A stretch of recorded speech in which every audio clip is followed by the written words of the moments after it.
absolute holy grail for any luxury brand is for wealthy people who don't know any better to get excited about spending a lot of money on your product. You can produce it for relatively little. You have this massive confidence game at play, which is sort of how you convince them that your product is worth it.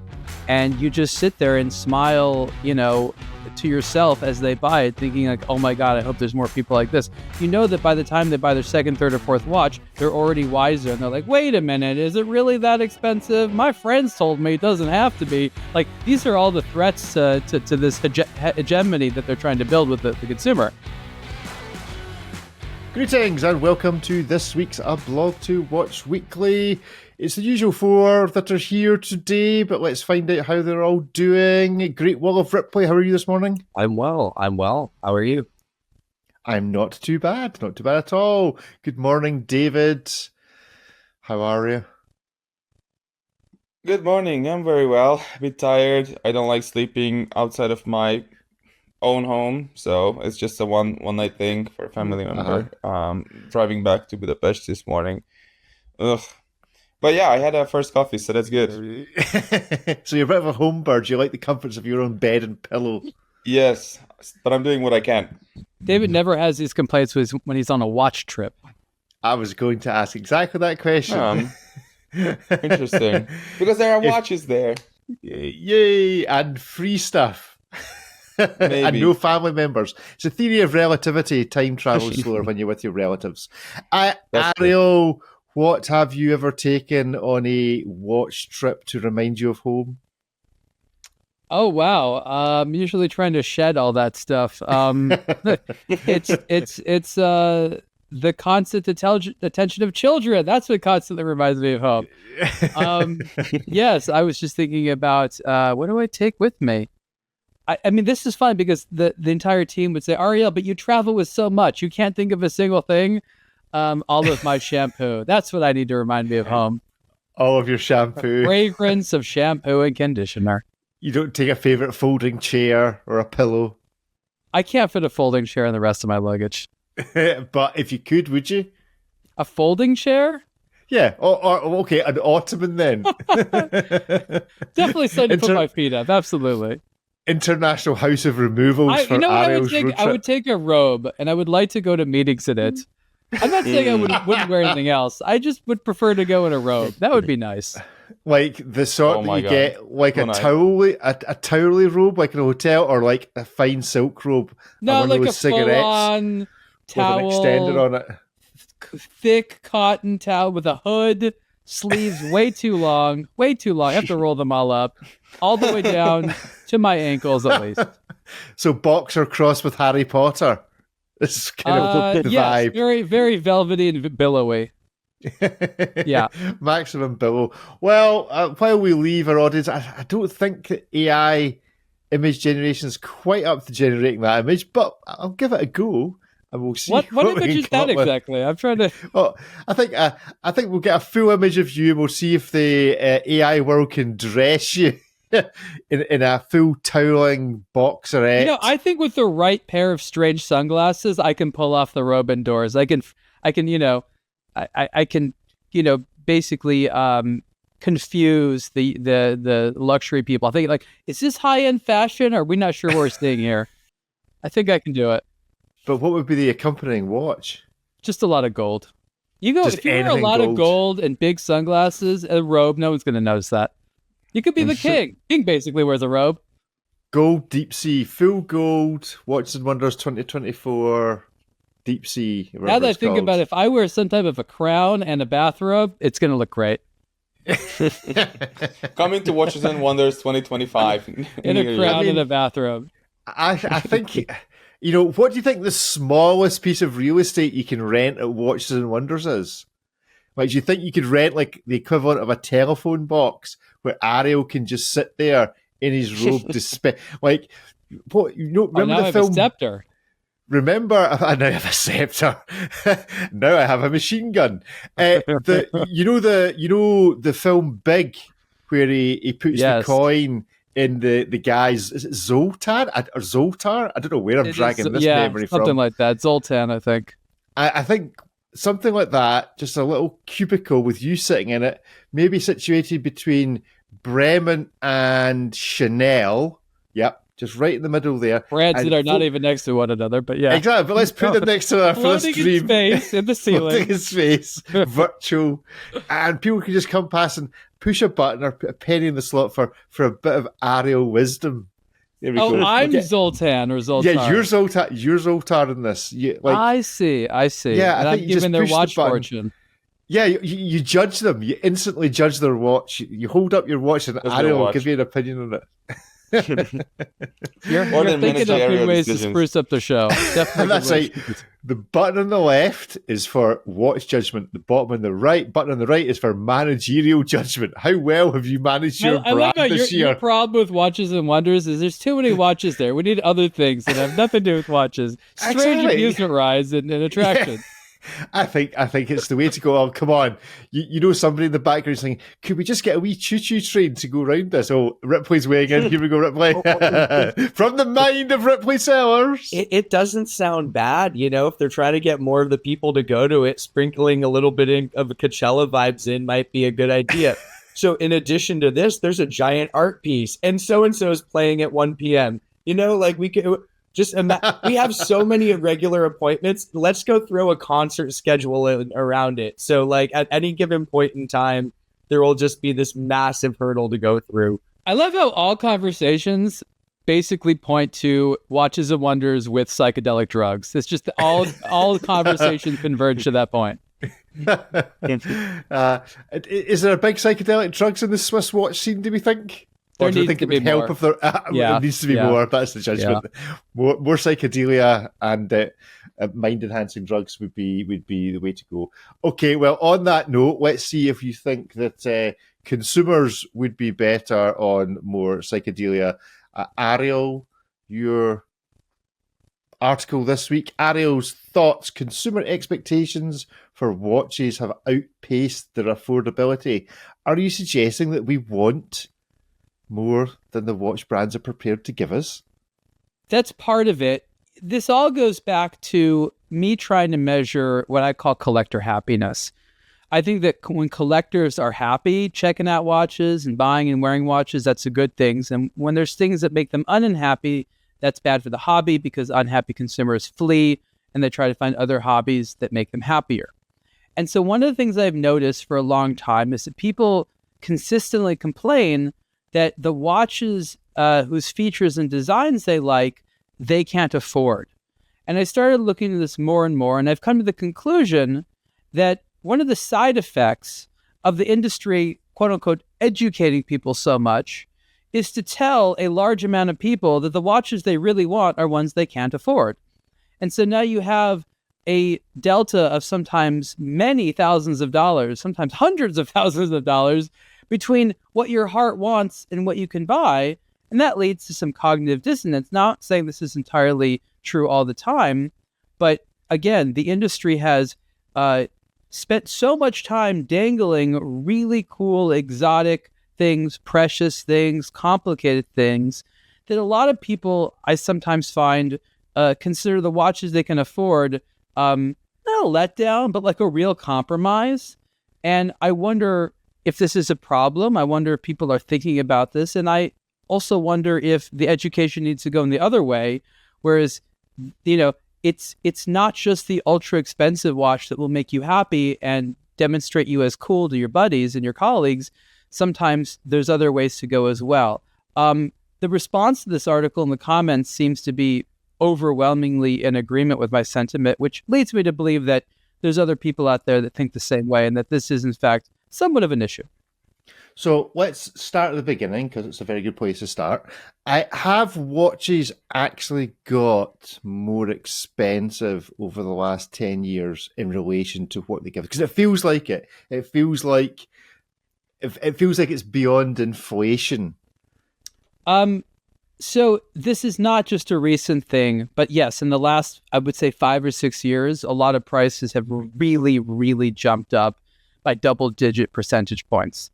And then over the last 10 to 15 years, you've just seen that a lot of popular watches were almost on some type of inflationary schedule. Like they just went up buy, automatically because somebody planned it that way.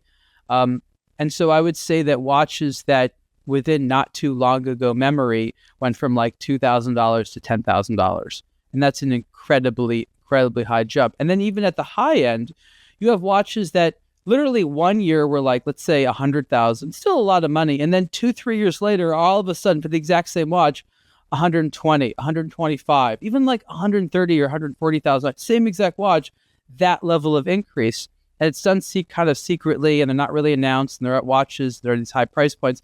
One of the things a lot of brands are doing right now with their sort of $100,000 plus watches are saying price upon request, because they don't want it to be clear that the price for the new ones are the same as the older ones that just have a different color or something like that.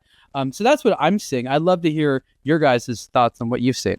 Well, yeah, absolutely. That's true, but it's also true for the relatively more affordable luxury segment. We joked around a couple of months ago that the $7,000 watch became an $11,000 watch these days, which is absolutely true. There's an absence of $7,000, $8,000, $9,000 watches, and there's an abundance of $10,000, $11,000, $12,000, $13,000, $14,000 watches. It's crazy. And sometimes what we also see is that brands will phase out a collection or a model or a reference and then bring in another one with slight updates and then increase the price by 30, 40, 50%. Even though that's very clearly not justified, but at least they're trying to, that's a way of hiking a price when you modify a product a little bit, but then you up the price at the same time. So it's happening, it's everywhere, but at the same time, it's also true that we are seeing, this amazing influx of micro brands and small brands, and some of them who have already gathered like 3-5 years experience. So there's a lot of great, very affordable watches out there too. So it's not like all doom and gloom. Ripley, do you think, though, that what happens is as the micro brands come in, this was always my sort of argument, but you could maybe occasionally see at the likes of Christopher Ward, who are well known for like a fairly steady delta in terms of profit over how much it costs them to make the watch, which is that watchmakers get bored at the entry level, and so they just keep pushing up because they want to do more. They want to produce nicer things. Is that what you see? Yeah, and I think you also have to, if you're an unknown brand as your debut offering, if you're asking Patek prices, like you better be coming really, really hard or have a good story or be made out of something really special, because like the competition's so strong in that space. I think it's kind of natural for brands to sort of walk up the price ladder a bit as they get more established and people feel more comfortable buying from them, and getting more comfortable with what you get per dollar spent. I think it's easy to get someone to buy a $15,000 watch if you first sold them a $5,000 watch and they had a good experience with that, and they know that 1 to 10,000 delivers a step up. So I think it's natural for brands to start wanting to do that, but I also think that there's no way a brand new micro brand could just say, okay, we're making $10,000 watches. And let's be fair, they kind of do. It's just called not a micro brand, it's an independent. There's lots of small brands starting up as a passion project where they make a handful of, a relative handful of watches, and they're priced at 6 figures. But we don't really view them in the same space as that like friendly like ETA Miyota offering that's purchased for, under a couple $1,000s. Yeah, Ariel, there's a particular line in the article. The first is that many consumers will abandon the watch enthusiast hobby. Is there any sign of that happening? Do you come across people who are like a meetup who are like, yeah, you know what, I'm just completely disillusioned with this. This is my last meetup. Anecdotally, yes, there are stories about people, especially over the last few years, that have been tired of it. Most of them relate to either being treated quite poorly in a retail environment. There's a lot of manifestations what that even means. Or there's people that are usually disappointed in what they expected from the purchase. Like they thought that they would be able to sell it for more, which again, not really a hobbyist. I do see a lot of people that feel that brands and retailers have disrespected them.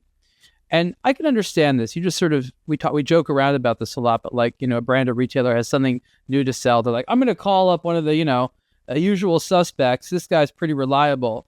And it's sort of like if you've done the nice thing and spent huge amounts of money on a brand, sometimes rather than thank you, what you get is them calling you, asking you for more money on such a regular basis. You're like, wait a minute, I just to protect myself from these telemarketer calls, I have to stop spending money with you.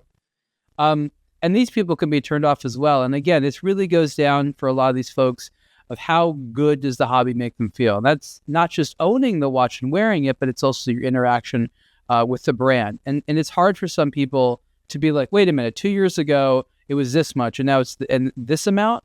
And that's very different than what I think Ripley was talking about, where a brand, or you were talking about with Christopher Ward, where they're like, we want to make a better watch. I'm fine with that. That's not the type of, affordability I'm talking about, because if anything, that would coincide with consumers are expecting. They want a better product and they're willing to pay for it. We're talking about a situation where the industry just tells people like, you can't spend $50,000. Yeah, don't even bother. And a lot of people, it's not that they're necessarily being disillusioned with the hobby. It's that even before they start, they believe that they're priced out of it. They're like, wait a minute, I could never afford $50,000. I don't think anything else will make me happy. I'm not even going to get into this hobby in the first place. And that for me is more of a concern than people that maybe have a bad experience and abandon the hobby altogether because they can't afford that mainstream watch they want, and they never seem to discover the smaller brand that has more value and originality perhaps. So is the watch hobby, if you like, fundamentally about ownership in a way that, say, being in the car hobby is not about having to own the supercar? Because you can go to somebody's collection, you can go to a museum, or aircraft. If you're a plane spotter or a train spotter, you don't necessarily feel the urge to own a train or own a plane, but you're in the hobby. So are watches slightly different? Let me comment on that. I think you're absolutely right that this hobby, especially with social media, has become a spectator sport as much as it has been a hobby to play. With that said, I think there's a lot of mixing. I think the group of people that like watches and don't own any are their own group, and they don't really mix with the people that like watches and do own any, because I don't really know what they would say to one another. One group that doesn't own any watch is like, isn't it great that you have any? And the rest are like, hands up, is what they say. Give us your watches. Those are not great conversations. Yeah. So again, you're right. There are spectators that like watches that may not own any or any of note. But again, I don't think they're chatting with people that have 100 watches in their collection. Ripley, David, thoughts? Well, I think the ownership aspect is more of a quality with watches than other things, but I don't think that's necessarily a bad thing. I think it really is more a personal aspect. Someone might admire a plane because of the history or the technological prowess or its design or a myriad of other features outside of them owning it. And someone can do the same with the watch, but there's also the reason of why they personally would wear that watch or like that for themselves, where I don't know a lot of people who like a plane for themselves unless they're a pilot. There's planes I think are cool. I want nothing to do with any of them except maybe to ride in them. I don't have that's such a Ripley plane in the same way where I see a watch. I'm like, yeah, I can totally see myself wearing that. So I think that it just sort of adds an additional personal aspect. Ripley, you're Breitling, man. You're supposed to love all planes, remember? Come on, get the mask back on. I'm not wearing it right now. Sorry. Your superpowers have gone. It's like kryptonite. Okay, but you're not wearing the Breitling. I don't imagine myself in a plane. There's not just a one Ripley plane because I'm already flying the plane. All planes are my type of plane. I am Brightman. There we go. There you go. That's better. That's right. David? It's interesting. I remember when I was getting into the hobby, well over 12, 13 years ago. I would visit these forums and stuff and see this discrepancy between the two types of users. And some would just flex their watches and their collections, and some others would go into lift angles and variable movement of inertia and whatever. So it's always been in my limited experience like that there are these two major crowds, and one just wants to collect, to own, and to flex and to show off, while others just dive right into it. And it's the same with cars. takes 20 seconds of conversation with someone who just buys these to own them, as opposed to someone who actually drives them and know what he's driving, actually, what they are driving. So are there brands that are, taking the mick would be I suppose, be the best thing to say, in that they are trying to, or jump the shark. They're trying to jump the shark just to make more money, versus brands who are just realizing, actually, in order to do what we're doing, we simply need to charge more for this because this is the market. Like, who's extracting it versus actually deserving it in terms of the price increase, or because not much is changing in the technology. Okay, there's some silicon here and some silicon there, maybe some bits and pieces, but fundamentally the tech's all the same for everybody, more or less. Is there anyone who's a particularly bad example or a good example of not following the same trend as everybody else? That's a really good question. They're all bad. All watch brands are bad. Nobody has a good example of a brand it's to speak us of. Against them. Let's revolt. No, it's I mean, is it just the micro brand segment? Is it just all the new entrants? Well, even the micro brands are have been increasing prices, and people have been lashing out at them. Even though the extent to which they are doing this is very different to the big brands. Sometimes I find so. It's a market, it's a competitive market. It will balance itself out. If you price, it's very easy for brands to price themselves out of a market. We've seen this happen. And worst case scenario, what happens is that they end up buying back tens and hundreds of millions of dollars worth of inventory that just gets stuck. It happens. Yeah, it's a thing because people are like, well, I'm not buying this. This is crap for this much money. So it is what it is. It feels like we might be approaching the top of that curve. Do you think we are? Do you think we're back where we were? What would it be, 7 years ago? Was it 6, 7 years ago, when there was a huge buyback from various Richemont properties, like Cartier in particular?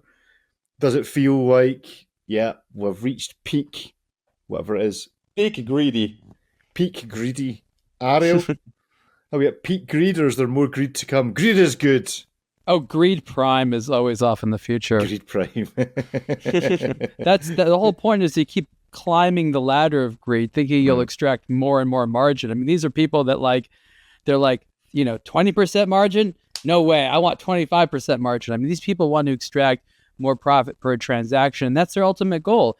And they do so viciously, and they shoot themselves in the foot a lot. I like to write a lot about how every time they try to capture margin, they're taking money away from a segment of the market that does something important, whether it's a retailer that tells someone who doesn't speak your language that your watches are cool, or media like us that get excited about your product and help educate someone that would never walk into your store or learn about you otherwise.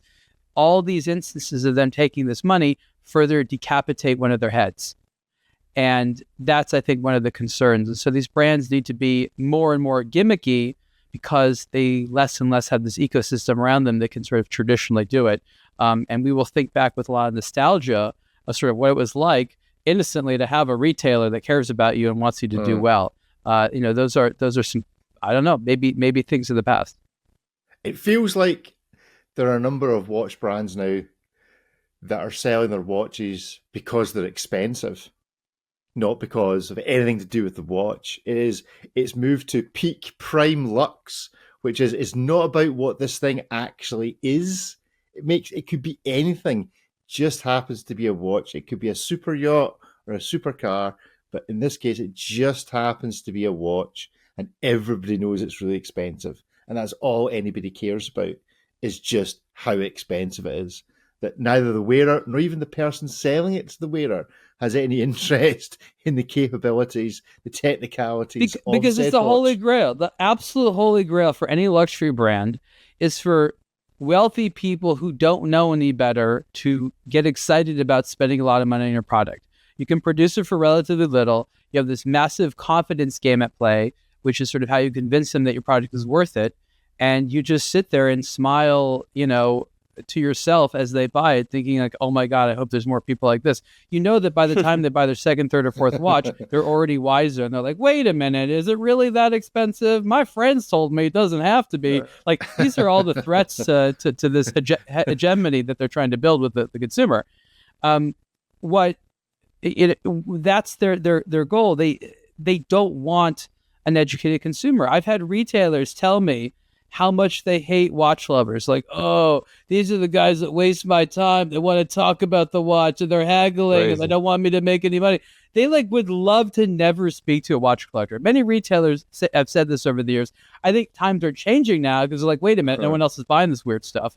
But they hate it because they can't do any type of manipulation. They actually have to sit there and allow the other side to feel like they're getting something. This is what the luxury industry hates. It's like, you have a lot of money? Well, we're going to take you for a lot of what you're worth. And that's what they're thinking. And we have to fight that. We want to say, just because you have a lot of money doesn't mean you need to get screwed as a consumer. You should still be protected as well. That's something I believed for a very long time, because otherwise you're just not going to be buying a lot of watches. Yeah, well, go to the article, have a look at the comment section. It is a classic comments. It's a classic aBlogtoWatch comment section. So go and check that out in the article. Okay, this is probably, I think this possibly ticks the boxes of some of the other things we may dislike about the watch industry from time to time. Cool watch, but it's not really a watch. It's this vaporware, and I give you the IWC Ceralume Luminous ceramic watch technology and prototype. Are we just reading about a watch that is cool, but it's really just a good way of promoting IWC because this will never see the light of day? Or is this actually some tech that we can get to live with at some point? Oh, it's real. David, you covered this. Give us a lowdown about this watch. Well, it's a prototype at this point, so it's not like a watch that you can go out and buy. But it's a thing apparently. I sort of feel like IWC wanted to put their hands up high and say, "Oh, we have this technology just in case somebody else also finds it. We want to be the first, right? And we don't have a watch yet, but we want you to know that we have this technology." Which is cool. It basically, here the trick is that, whenever you use superluminova, it's just pigments that glow, and if you fuse those into a different type of material, you will start blocking those pigments. So the art here is to create a microstructure where there's enough space and room for these pigments to be attached to and to be visible. So it's basically not a paint over the ceramic, but it's within the ceramic. So it's a solid super luminous ceramic thing, which is cool. And I see sometimes people say like, "Oh, who asked for this?" Well, anyone who wants a virtually scratch resistant glow in the dark watch. I mean, what's wrong with that? I think it's really cool. We'll see whether it's going to be 30 gazillion million or something relatively more affordable and fun. Yeah, let's just see where it goes. Yeah, let's park aside the fact that this is all this new tech and it's ceramic. This is basically a watch that entirely glows in the dark, with the exception of the crown and the pushers. Is this something we need, or does most of the time during the day or in twilight, is this watch only going to look good on the equator, where it's either daylight or night, as opposed to Scotland, whereby night draws in slowly and long, and this is just going to look like a muddy puddle of a watch until it's actually properly dark? No, the way these things work, and the way Lume works best, is if you live somewhere where there's strong UV radiation. So even in the summer, Scotland. No, but but here's the thing: if it's heavily overcast, you can still fully charge your Lume easily in the summer. So it totally happens. 1, 2, you have to go and transition into dark quickly. So you go into a room or a house or somewhere where it's dark, and it's bright outside. That is how you can fully charge Lume and then experience it. So if night crawls in slowly over the course of hours, by that time the Lume just depletes. So it goes out with the sunlight. So it's not like they say that it's going to glow for like 24 hours, but again, I'm pretty sure that it drops massively and happily. There's a sharp drop off after a full charge. But yeah, what you want to do is fully charge it and then go to a dark room or a dark space to experience it. Just Or have just UV lights fitted to In your fact, home, and then it's fun all the time. I wonder if Ripley's cave is actually the perfect place. Ripley, if you switch your lights off, is it a permanent? Have you got like a black light there? No, but I could use that watch. Just send me one of those. I have a little black light. I can charge it up with that, and I can just enjoy it. Yeah, this would be a perfect way to test it. But what I want to know is, you know how when Lume is emitting a little bit of light, whether blue or green, regardless of the color that appears in the daylight, it can often kind of give it that sickly look. It'll be interesting to see what this looks like in average lighting, where it's not overtly bright, it's not too dark, it's kind of right in the middle, and it's partially charged up because you were out in the sun earlier in the day, but it's not, dark enough to the point where it's glowing in all of its glory. If they can keep that transition between being either visibly lit up or, white, I think it'll be really nice. But if it ends up looking that kind of like Casper the Ghost Got Sick color that you think of like, rubber glow in the dark, like play toys, that could kind of be not so great. Ariel, do you think you would, have you ever owned a fully loomed watch like this? There are a few other examples. I'm wearing a watch right now that has a fully loomed dial, which is about as much lume as I can handle. I'm not a lume crazy person. I think it's fun. It's, you put a UV torch on there, like, oh wow, that's cool. But like, I'm not that excited about it. I'm not like, oh my God, it's dark and I could read my watch. Like, I just don't have that problem that often. I've seen a lot of these solid luminous materials, and that's what this is. It's a solid material that you can machine and mill, because for the longest time, illuminate coating was a paint. And the best you could do is paint an otherwise, metal or whatever case, and the paint would come off. So it wouldn't make any sense. So now, in the era where you have these solid luminous materials, brands are starting to get more experimental. It started by them machining solid hour markers and things like that out of luminous material. And now they're able to mix, as David said, some of these pigments with other materials like ceramics and things like that. You have these hybrid compounds that can glow in the dark. Black Badger, he's done some watches with MB&F and some others. He helped start that like Lume and men's jewelry wearables thing, and and people were like, oh, the rings are luminous now and all this stuff. And so this is not really a new thing, the sort of wearable things that have luminous exteriors. I remember recently seeing the Bell and Ross. They had the one that was loomed. And as Ripley said, when they're not glowing, the color is usually not very flattering or fashionable, unless you're like in some type of weird Ghostbusters ghost-themed, colorful blacklight room, whatever. It's just not going to look that great during the day.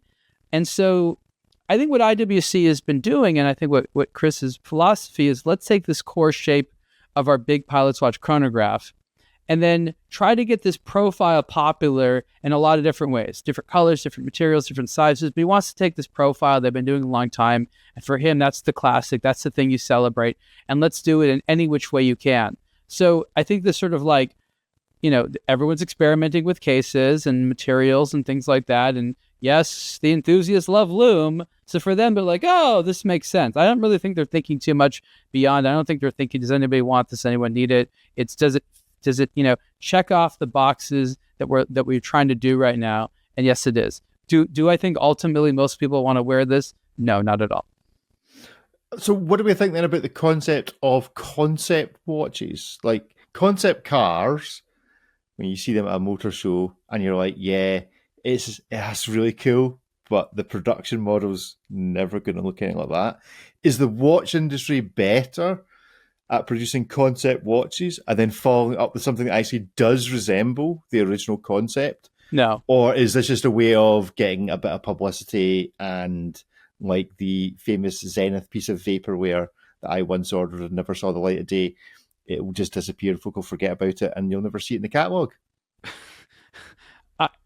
I'd like to say that this is an industry that follows through on things, but we actually see them try to, come out with watches that turn into vaporware, as you said. So they don't even say they're a concept. Like, oh, this is a production watch. Wait a minute, that's really a concept. We get that a lot of the time.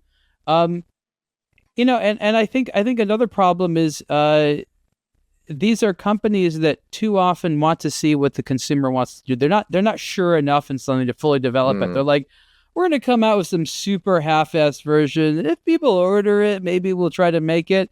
And the problem is it all turns into Kickstarter at that point, where you don't actually know whether or not they'll be able to do it. You're like, they're really trying, but we don't know if they care quite enough. And so there's really a huge follow-through issue there. So I love the idea of the concept watches and things like that, but I don't know that the culture is there. And you hear people at brands all the time, especially in Europe, they're saying like, I grew up going to car shows and it was the concept ones that really excited me. Where are those in the watch space? I guess like maybe Only Watch kind of tried to be that. But there doesn't seem to be a lot of economic incentive right now to do it. I think the hard part with the concept watch is like, if you can make the concept watch, you can make the production watch. I think so much of the concept car had to do with things that you couldn't actually fully realize in the full extent in the road available model, either due to crash test ratings or visibility or some arcane European legislation pertaining to the location of its mirrors. David, Europeans seem to be getting the blame for everything here. You guys manufacture a lot of this stuff, and I don't know. It's probably something over there. We put the USB-C on the iPhone, so that's but like, with the concept car, there's so many things that you couldn't really do in real life, or all of it together in just the same way. With a concept watch, if a brand walks up with the watch and says, "Look what we did! Isn't this cool?" but you can't buy it, people get a little bit more irked. And I think that's why with Only Watch, you see the brands create that, they'd create this crazy one-of-a-kind piece and then 4 months later create like a slightly less unique or cool version that they sold to the general public. David, favorite concept watch that never was? Something from a decade ago with a gazillion tourbillons, maybe 4 or 5 random tourbillons in there. I'm not sure. I remember the Opus series from Harry Winston was amazing, but those got made, at least some of them. Some of them were announced, and then years and years and years went by, and they could still not work. So Ripley, when you say that you can create a concept watch, and if you can create a concept watch, you can create the production version. Yes, but neither of them will work ever. It definitely happens a lot of the times that these things are amazing in CAD and CAM and these rendered images and videos, and maybe they can make one to work on the first day of a trade show, but nothing past that, and it just happens. But you can still own it, but a lot of these things just David, break are all the you time, talking right, about the recently released IWC Eternity calendar, where we're going to be several hundred years in the future before we can verify whether or not it actually did its thing? That's a genius move from an after-sales perspective. Ripley, Ariel, favorite watches that could have been but never were? The Moser Swiss Icons watch. I mean, I know they made a prototype or a couple of them. I want that thing so bad. That is such a fun jab. Can I just say, for the record, apart from the fact that for years he said he destroyed it, until it turned up at last year's Watches and Wonders in the cabinet and everyone could get photographs of it. He swore he'd destroyed that watch several times, but we all knew he hadn't, and then he proved it. I know, because my Instagram account is continually filled with people offering me replica watches, that perhaps somebody who makes replica watches must listen to the show. If you are that person, then I will employ you to make a replica of that replica watch, because I'm sure that's probably okay somehow. We can make that okay. It's Scots law. So yeah, if somebody would like to produce the Swiss Icons watch industrially, they can put a blog to watch weekly on it if they like. That'll be our sole entry into watch manufacture. aBlog to Watch does not endorse this message. It's very important to know. I think has Ariel frozen on his screen, or is he just concerned? I can't tell. Trying to process all of it. I'm like, do we go to Instagram and like message fake Watchbuster and be like, who does the best ones? I have honestly considered that. I've honestly considered engaging with one of these accounts and going, yeah, that fake Rolex you make, that's all very well good. You can make a fake one of these. Rick, you're being a bit Send too them back forward on. and direct about this. Those kind folks at like Pagani Design or whatever that brand that exclusively does homages, Yeah. Steinhardt, just keep sending them that same press release over and over and say, this is really cool. Do you make this yet? And just watch that just trickle up on like Amazon.com or something at a price point of about $100. Because if you notice, like, Rolex releases a new model and Pagani has made an homage that's commercially available before Rolex can deliver their own watches to retailers. It's astonishingly quick how they can turn something around. The fast fashion of horology. Yeah. Yes. So if you are up for the challenge of making the Swiss Icons watch, we could update it. There are plenty more, what do you call it, like images that we could put onto a watch that represent other brands and some micro brands as well. 15 different logos for Bremen and Christopher Ward. You really want to watch design with AI, don't you? You just want to mash up everything. It is true what you say, Ariel, that all of these shows eventually devolve into me wanting to make a watch that's, not very serious. There we go. Anyway, right. You want to make a watch, and then the rest of the guys want to go to a trade show on LSD. That's what they all boil down to. Drugs and money. It's just the stuff of life. Yes. What makes the watch world go round? No problem. Cool. Right. Well, let's do a review before we get into Hit Miss Maybe. Or Ariel, you did a review, a hands-on, I believe, or was it just? Yeah, it must have been a hands-on because it's definitely your arm I'm seeing wearing this watch. This is the Blancpain 50 Fathoms Automatique 42. Tell us, is this your arm clad in scuba gear? Also wearing this watch? Yes, so there was divers. I didn't go diving. They didn't make that an option for us. Press folk. This was sort of like the scientific Oceania expedition with Blancpain, and they invited me, and we had a chance to go snorkeling, which is still very cold in the waters off California. And I was like, you know what? Let's see if they'll let me do it with a gold watch, and they did. I love the 50 Fathoms, not the Swatch version. Because it's a great classic design. It's well made. It's very old school in its appeal. It's just like a nice, heavy, legible watch. And it's a really good dive watch. At the end of the day, it's still a very good professional dive watch that really is one of the rare few that look as beautiful, just in casual situations as it does with a tuxedo or in a wetsuit. It's really, really versatile. It is sort of the James Bond of watches. I feel like almost this should replace the Omega, honestly, on James Bond. They can do that. It's all in this watch group. But this was a lot of fun. In gold, I think it's like close to $35,000. So this is not cheap. I mean, yeah, on a strap. So not even a nice bracelet to go with that. Take that, Rolex, right? In steel, I think it's significantly less. It's like $20,000 less. It's like $15,000.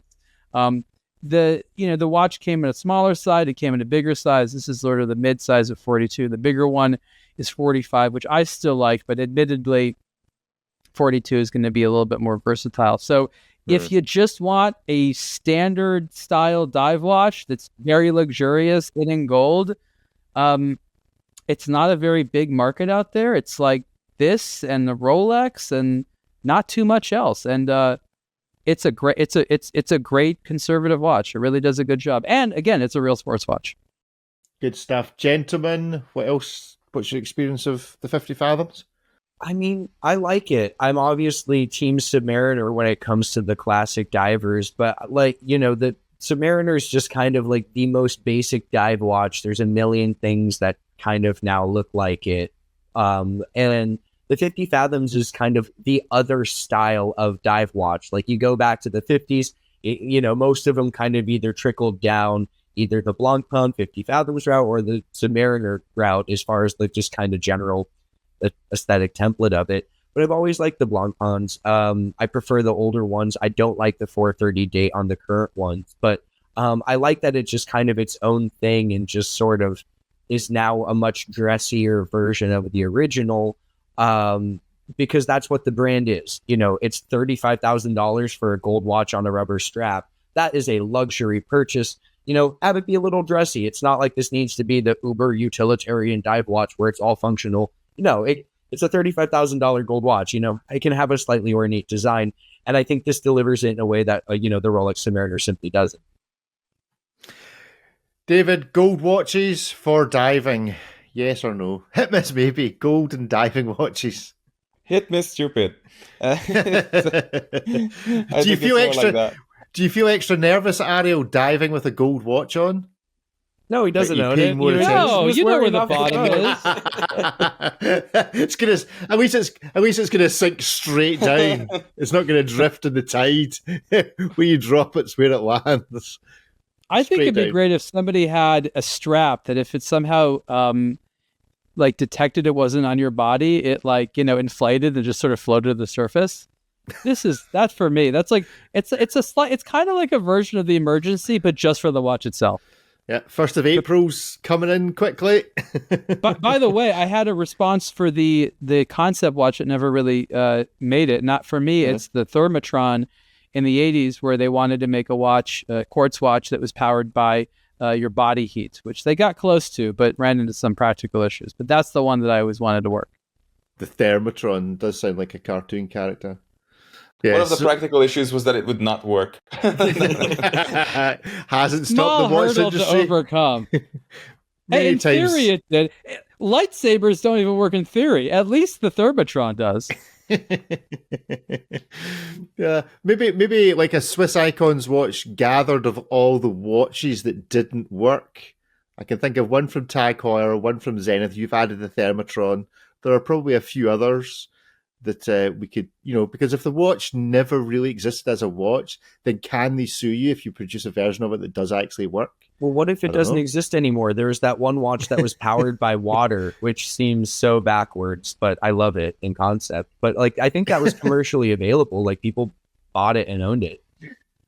How is it powered by water? What do you do? I don't understand it. I need to do a deep dive on this and figure it out. But yeah, there's a watch that was powered by water. You needed to keep it wet or get it wet and it would work. Oh, right. Okay. Cool. Okay. Like a fuel cell type of situation? That sounds very advanced. I don't think it's a fuel cell. I had a potato watch once where you took a potato and you put a copper element and a zinc element, and so it conducts enough electricity. So maybe it's that kind of equivalent.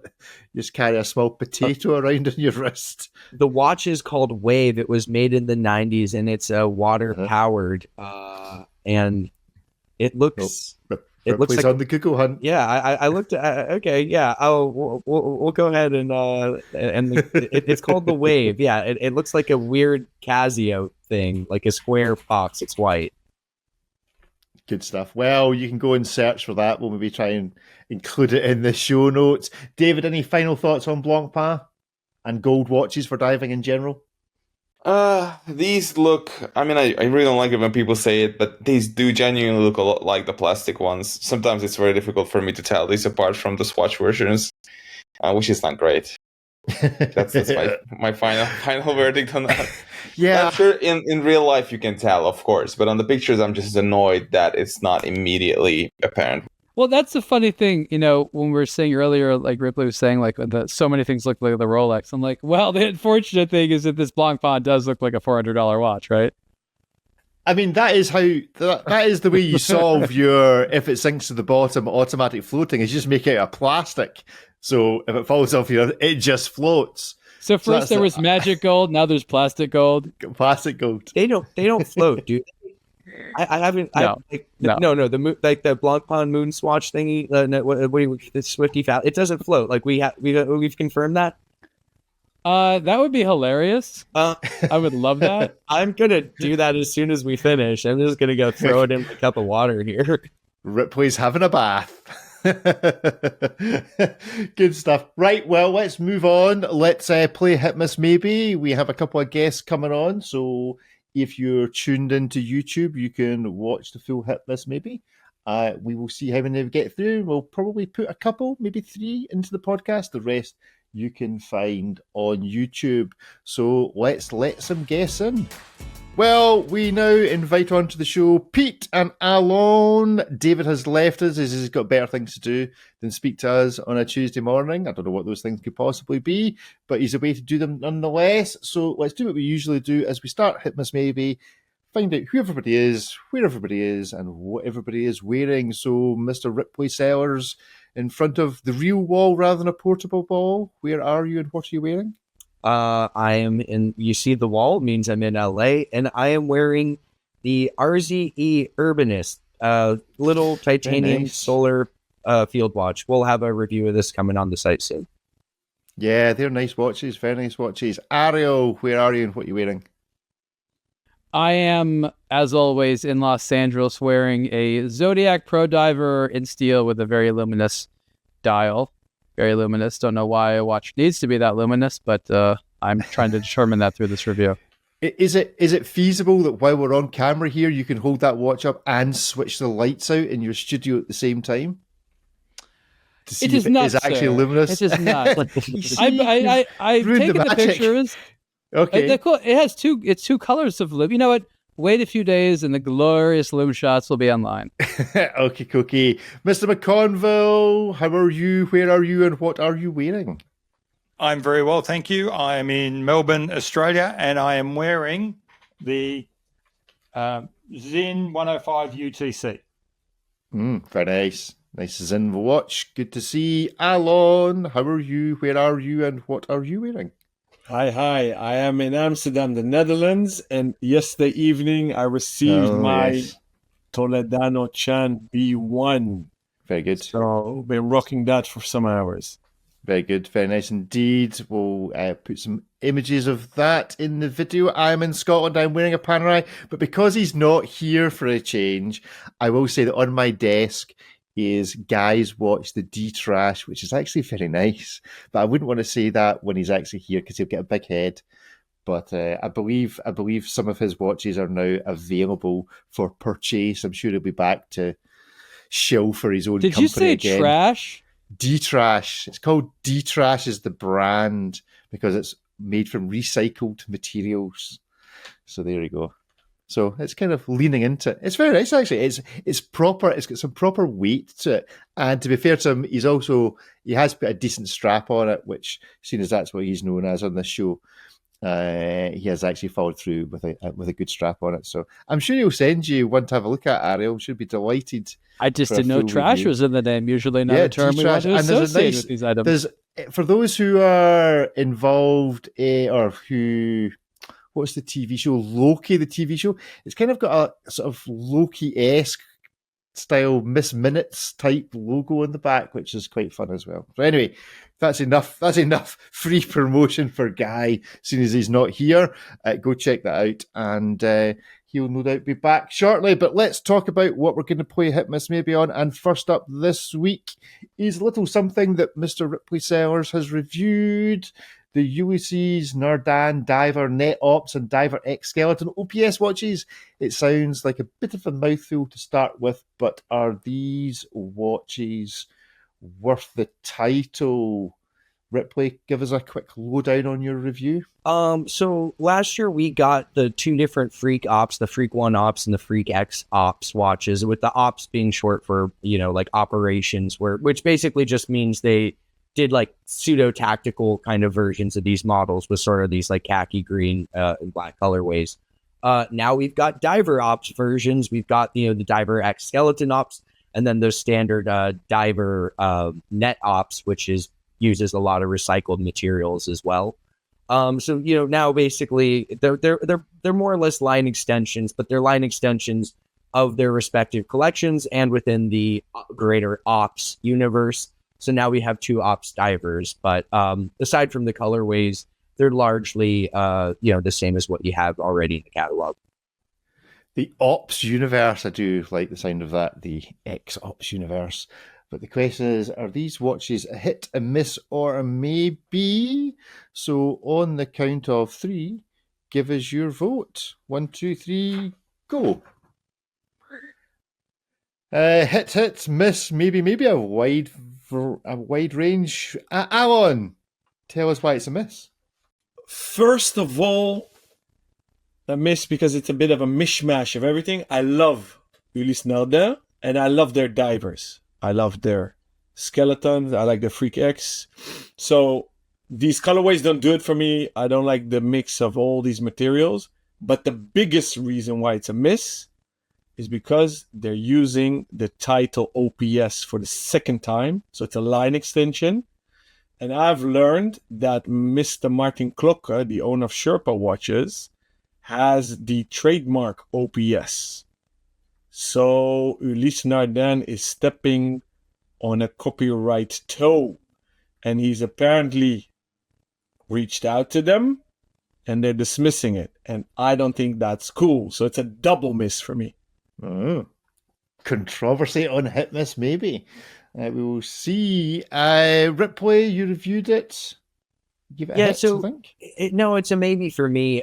So I say it in the article. These aren't my favorite Ops watches from UN. I prefer both of the Freak ones, and actually the more affordable of the two Freak ones, the Freak X, more. But that notwithstanding, it's kind of, it's not a tactical piece. It's kind of like a tactical inspired colorway. So it does feel a little bit cosplay when you bring it out of the Freak universe.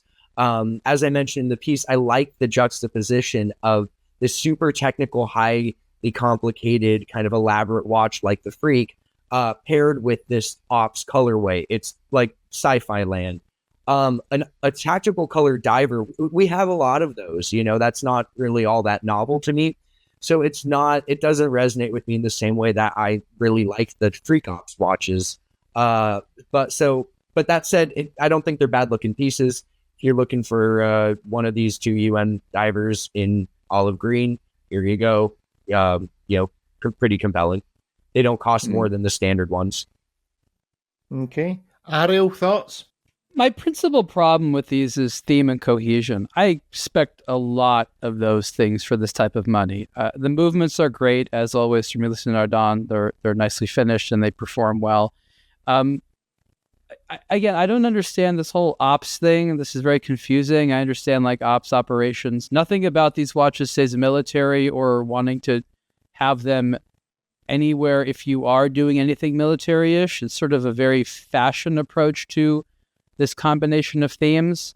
And I think that what Ulysse Nardin has fundamentally failed to do is explain to anyone what they imagined when they made these watches, where they imagined these watches to be worn or by whom. This is all far too ambiguous. And so either they tell that story or that is somehow self-evident in the watch itself. And it's just a bit too vague and poetic for me and lacks the cohesion that I want in something which I feel needs to have a lot more storytelling and sense at this price point. I give this a hit because I've always really liked the rubber straps on them, the way they put the wee Ulysses Nardin logo. But that's because I'm a Panerai wearer and so like things like that. But I quite like these. I also think that the Ulysses Nardin dive watches are much underappreciated. And in this world, and we've just been talking about it on the show, where everyone seems to be adding 4 figures onto their watches, these still feel, from a very low-run brand, quite competitive at 11 grand. But Pete, I think you were a hit, were you? I was a hit. I recently did a video on my channel where I was talking about the new Tudor Black Bay 41. And as part of that, I made a collage of every black dial, black bezel dive watch currently on the market. And if I never see another one, I will die a happy man. I hate the idea of ever seeing one of those watches again. And so right now, in my current mood, you give me a dive watch that's not got a black dial and a black bezel, it's a hit. Good stuff. Right. Well, that is us from Ulysses Nardin. Next up, a watch which Ariel reviewed, the Tissot T-Race chronograph bracelet watch. So from one extreme to the other. Ariel, give us the quick lowdown on this. It's got a bit of history to it as well. So the T-Race has been a watch that Tissot has made a long time, inspired by the world of motorsports, specifically motorcycling. The bezel is meant to look like a brake rotor disc, especially with the little vented holes in there, and it's supposed to sort of tie into the gearhead lifestyle. It's a very niche design on top of a very general platform, a large size steel sports watch. This one has a quartz chronograph. They have an automatic chronograph version as well. It's not necessarily intended for mainstream enthusiasts. It's more of a mainstream watch overall that has sort of a bit of an enthusiast vibe to it. Costs about $600.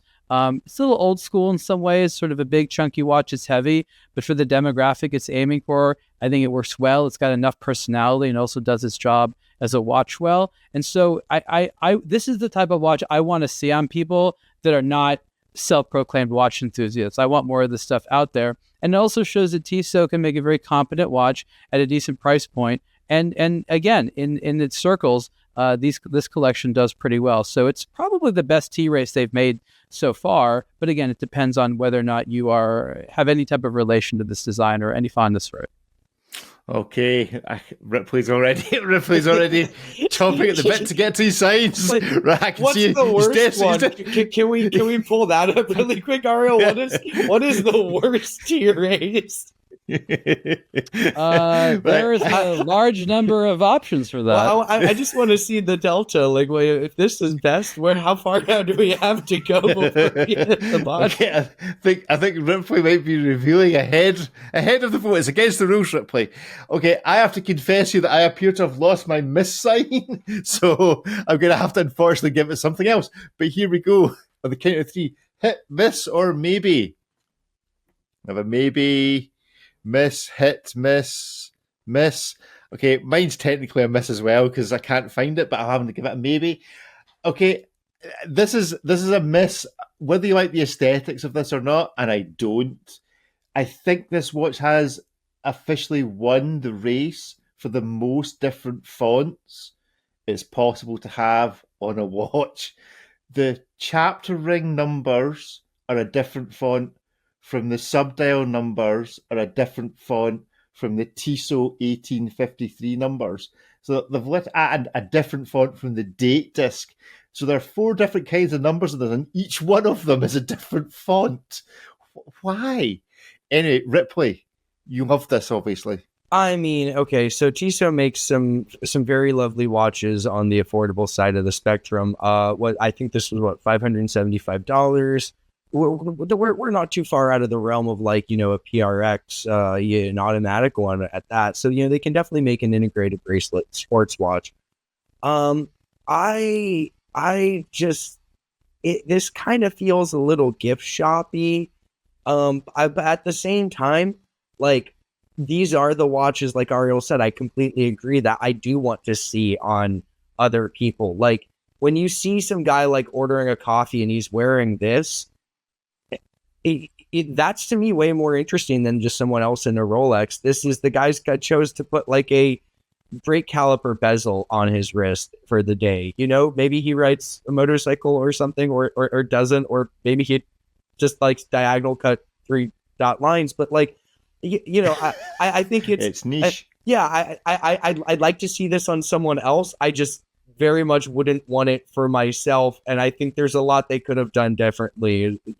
Maybe drill through the bezel actually, rather than just kind of etching those bowls. But it's definitely not for me. But yeah, I'd love to see this on someone and then see that person and what else they're wearing. Okay, Ariel, you give it a hit. Look, at the end of the day, it's actually comfortable, so it's ergonomic. It's easy to read. It's well built. It's a good value for the price. So is no watch. No watch is also comfortable. No watch is no effort at all. I'm not under any illusions that this is going to be everyone's cup of tea visually. Yeah. But for what it is, look, if I was going to like a MotoGP event, this would be the perfect watch to wear. Other people would have it. I would immediately fit into the crowd. Nobody would care about my Rolex or whatever. So it doesn't offend you to have it on your wrist. Again, not everyone's going to love the design, and it's decent in that way. I mean, I've worn plenty of other pretty watches that have just, pinched me or had a sharp case or something like that. Like, this is pretty well done in a lot of regards. Again, not perfect, but I still think that Tissot, it isn't trying to figure out who it is with this watch. It knows who it is, and it does it well. And a lot of times we see watches that are novel from a brand, and we're all asking ourselves, like, who is this? Is this the brand? Is this anybody? Who wanted this to be? This watch, we may not want it ourselves. We understand exactly what Tissot is trying to do, and at least I appreciate that. Ripley, you are. Yeah, I was going to ask Ariel, you went hands-on with it. Is it like a plastic case with just like metal veneers to the front or the back, or are those plastic sides like the veneers on the decorative panels on the sides? You remember how Hublot would never quite talk about the plastic on the Big Bang, but that was like $13,000. This is $600, so it's Tissot's Big Bang. Excellent. Pete, is this? Do you love this as much as you love the Big Bang? This or a Big Bang? Oh, Big Bang every day. But I don't know. It's when I was looking at it, and you really drew my attention to like the plastic side panels. It just doesn't feel like someone's good watch. And I totally get that it's not necessarily for a watch geek, but I'm just thinking if I was going to buy this for my dad and it was going to be his good watch, it just wouldn't work. So I just consider how much heavier. So the plastic is there because it would be so heavy. It was all done. I'm telling you, it's a weight saving device. It's good. You want that? Yes, it is a 45 mil watch. I don't well, if they properly drilled the rotors, that would have been some weight reduction. Impossible to clean. I'm with you, Ripley. Impossible to clean. The vents, the little vents. Yeah. I found myself thinking, how long could you get skin in there? The question is, if you were at a motorcycle race and the Ironman TT's coming up and you were in need of a brake disc, you could probably just plier the bezel off of this and use it. It's 45 mil. It's probably the right kind of size. Alan, how'd you vote? I voted a miss, but we're flip-flopping here. We miss the flip-flop, but the voting is done if you would buy and wear the watch. So I want to hear from Adam. Don't you go applying rules to my show. The rules are there are no rules. Wait. The rules were, would you buy it and wear it yourself? So, kudos for Tissot that they made a fugly watch. I really am curious to hear if the gearheads that are watching this episode, in the comments, I want to hear if they would buy the watch, because the watch is obviously for them. So I'm very curious. It's so bad that it's so ugly that it's beautiful. I would not wear it. Is it a good thing that Tissot does it? Yeah, why should only Asians make these kind of watches? Alon, you need to take a tour of the middle of our great United States and see some of the timepiece tastes out there. You will be humbled, my friend. I see a future which is a blog to watch video diary of Alon going on an Invicta cruise. I think that would break the watch internet. Can I go to that? Let's go to that. I've been trying to get myself onto that. I've even reached out to the brand to see if they ever host press. They don't because the format changed, but I am dying to get a first-hand look at this floating marvel that is the Invicta cruise. Let's go, buddy. You'll be excited about it, and then literally an hour after the boat leaves port, you'll be like, "What have I done?" Hopefully there'll be enough alcohol to just pass our time. 3 days of this, what have I done? So I think a road trip is in demand. Maybe that should be our first a blog to watch event. Should be an ironic Route gathering 66. on the Invicta. Invicta cruise. Right, good stuff. Well, let's move on to one more. And this is slightly higher end. We have a review on the site of this, the new release HYT Conical Tourbillon Panda watch. Yeah, it's a conical tourbillon panda watch from HYT. I don't know what else needs to be said. You can see the pictures. It's complicated. It's HYT. It is, Watches and Wonders was all about HYT producing these simpler models, perhaps, that were slightly more commercial. And then as soon as they walk away from Watches and Wonders, they go and they produce this monster, a conical tourbillon with some added panda. But is it a hit, a miss, or a maybe? 1, 2, 3, go. Maybe hit, maybe hits and maybes all round. Ripley, how'd you vote and why'd you vote that way? So I've had the opportunity to try previous versions of this one on. It is absolutely unwearable for my wrist. It's literally like thicker than my wrist. It's a whole planetarium, but they're awesome. These aren't my favorite executions of it. I like the one from last year where it had green balls filled with liquid at the little nubs of the planetarium, and then they had the one that looked like Thanos's gauntlet from like the Avengers. So this is pretty tame by comparison. But in the previous episode, when I was saying that, I like HYT when they're at their full-on craziest, this is exactly what I'm talking about. Like, this is just mechanically entertaining. It doesn't matter if you can't tell the time on it or have no idea what any of that complication is, which from what I understand, it's not a real planetarium. It just looks cool. But, there you go. Conical tourbillon. It's awesome looking. Yeah, I give it maybe because, it is cool, but it ain't going to work. Let's face it, it's not going to work for very long. This is going to be back getting repaired shortly. You're either going to break it because of the size of the dome crystal, or it's going to have some sort of error on it. I'm not sure that producing 8 of these is going to do them any favors. But Ariel, what did you think? Well, my first problem with this, I said maybe, and again, I would wear this because it is a statement piece, but it has neither any cones or pandas in it at all, so I feel there's a bit of false advertising there. We want pandas. We want pandas. Show me the pandas. Show me the pandas. I can see the Tom Cruise sequel now. Show me the pandas. The reason they called it a conical tourbillon is they had no other name to give it, because as Ripley said, it has what I call spinny twirly things coming off of the central tourbillon, which, yes, are trying to evoke the sense of planetarium. For when you don't really want a planetarium, you just want something that looks like it. This is HYT's answer to the Jacob & Company Astronomia. That's really what this is. At a lower price, slightly more wearable. So that's the thing. Everyone's like, oh, it's so unwearable. But the benchmark is way less wearable. So that makes this basically an ultra slim.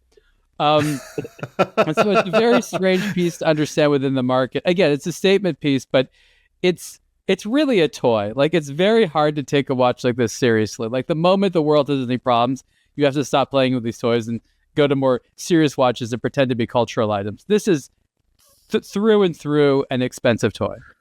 An expensive toy, Pete. That's exactly why I think it's a hit. That's what HYT is there for.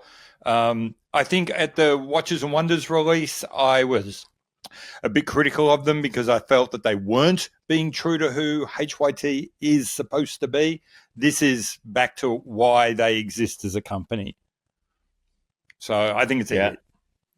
And these make a really cool sound, by the way. Like when you hear them running, because of all the little parts and the carbon components in the case, it doesn't sound like a ping or a ting or a click. It's this kind of clackety clack, almost like an old like Lego Connect set type of thing when it's working. Because I want my 355,000 Swiss franc watch to make a noise like it sounds like there's a loose bit floating around the middle. I've got a stereo speaker that does that. There's clearly a bit of plastic broken inside every time it plays. It rattles. That additional fuzz is not what I'm after. Alon, you sent me an image. I'm guessing you sent me that image because it reminds you of this. New nickname. New nickname. There we go. We think a stormtrooper. That's what I told Vahe when I saw the watch at Watches and Wonders. Not an Oreo cookie? Or multiple Oreo cookies smashed on one another? It's an inverse. Call it the cookies, HYT cookies and cream. Maybe getting sued by Lucas and Film would have been terrible because of the Stormtrooper trademark, but the panda, I think it's just MBNF who uses that as their like little signature mascot. So I would much rather go up against MBNF's lawyers than George Lucas's lawyers. So when they had to choose between panda or Stormtrooper, they went for the panda just on, But which one will get you more media coverage? But Disney doesn't take hostages. That's the problem. Anyway, right. So Alan, final thoughts on this? Just pandas all the way down. Stormtroopers all the way down. Stormtrooper all the way down. I don't like white watches. For this one, I'll make an exception. I love what HYT does. This is their third resurrection, so it's like a cat with 9 lives. Vahe is a great dude. I like the fact that unlike many CEOs that come in, the first thing they do is change logos and then change everything around. He opted for evolution instead of revolution, so I really, really hope this time around they'll last at least a decade. Is it possible, do you think, that the reason why IWC released that glowing ceramic watch is they were trying to pitch the technology to HYT for this one? See, that I get. Maybe. A fully illumined version of this, looking like a illuminated stormtrooper. Good stuff. Right, well, that is us for this week, gentlemen.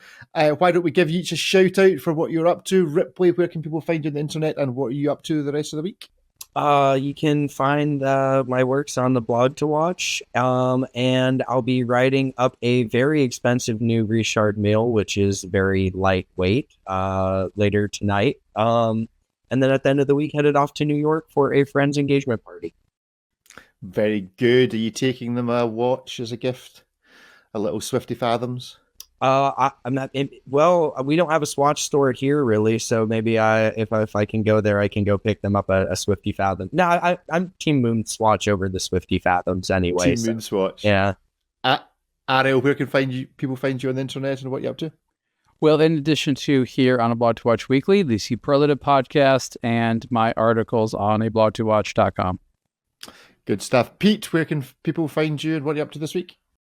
I have a YouTube channel, so it's just under my name, Pete McConville. So just search that, you'll find it. And that's really about it. Excellent. And Alan, where can people find you? You can find me on Instagram. It's my full name, Alon Ben Joseph. I have an awesome retail week producing content also for the real-time show. And I hope for Ace Jewelers, our second Nevada Grenchen collab will finally come in so we can launch that. It's an exciting weekend. Excellent. Well, thank you very much for joining us. Thank you for listening. See you all in a week's time. Goodbye. Bye, everyone. Bye. Bye.